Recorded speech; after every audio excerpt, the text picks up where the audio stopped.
Hey, Terry Vanover here, divorce strategist, helping you navigate divorce so that you don't come through being financially, legally, and emotionally devastated. But just as importantly, I show you how to heal from a toxic relationship so that you can transition confidently into that next chapter of your life. And so you can find a happy, healthy new relationship. So I want to share a story with you with someone who this is a pattern. Oftentimes, when we're in relationships, we need to identify the patterns. And someone who had declined to work with me about a year and a half ago messaged me telling me that he's being abused. So this person had um, broken his property, left marks and was violent, and it was just a really devastating situation. And it was someone that he'd only been dating for a few short weeks.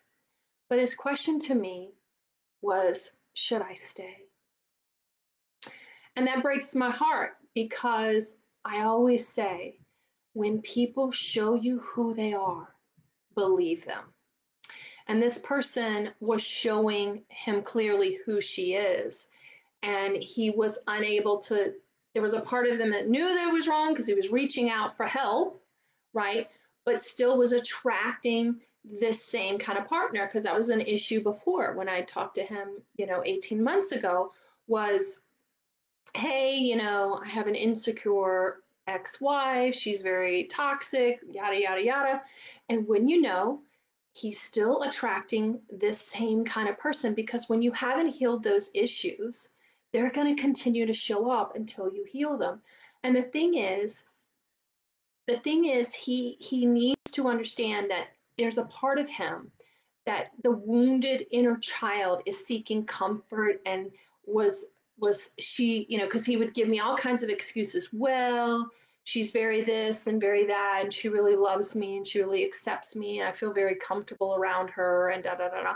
Right, that's that wounded inner self that's looking for that acceptance and that love and that validation.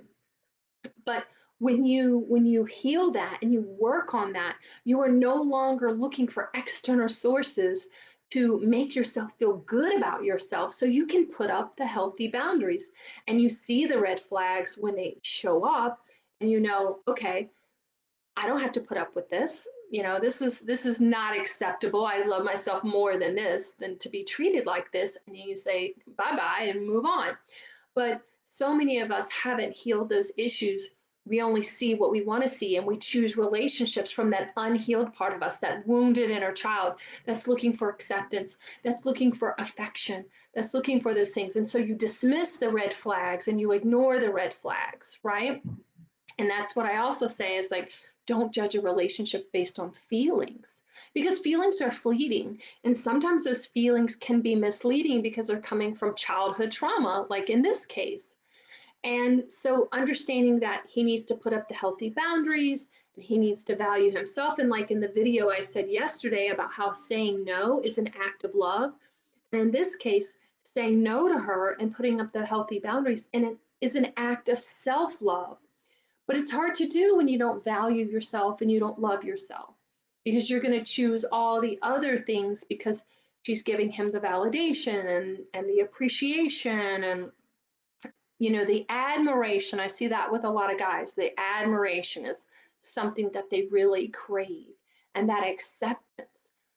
And so if you understand how to give yourself those things, you won't be looking for it in a relationship, and you'll choose a partner that is equivalent to you, that will give you, that will be strong and independent and looking to you as a partner versus using you to source their energy and using you to make them feel good. So it's really important that you work on those issues so that you're attracting partners from that healed place, that grown up healed place, versus that wounded inner child. Because again, he's attracting the same partners over and over and over because he hasn't worked on that. So it's really vital that you do that.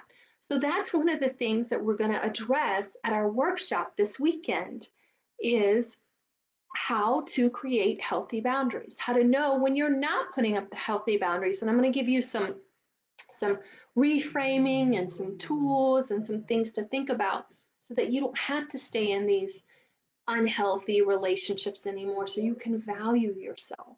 So we're going to talk about healthy boundaries and how to say no to people without feeling guilty, and how to say yes to you this year. How to say yes to you. This is the year of you, right?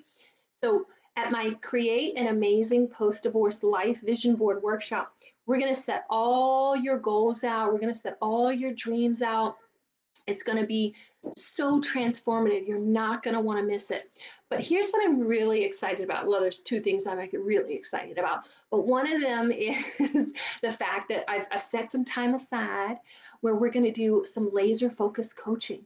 So I can help you reframe some of that thinking that maybe isn't bringing you what you want, that maybe has you stuck. And I'm going to give you a custom design success guide so that the dreams and the goals that you create on Sunday are going to come to reality this year. I'm very much a pragmatic person. I love tools and resources of things and homework so I can get stuff done because I want you to have results this year. I want you to walk away and make sure that you have the tools and everything you need to get the results you want this year. So you don't want to miss this. Early bird pricing ends tomorrow. So make sure that you sign up. If you have not signed up yet, you want to make sure that you do it within the next 24 hours, if not right now, so that you don't miss out on the pricing because it jumps quite a bit, 40% tomorrow. So make sure you jump in on that. So I cannot wait to see you Sunday at 3:30 Central Time. Okay? All right, I'll talk to you later.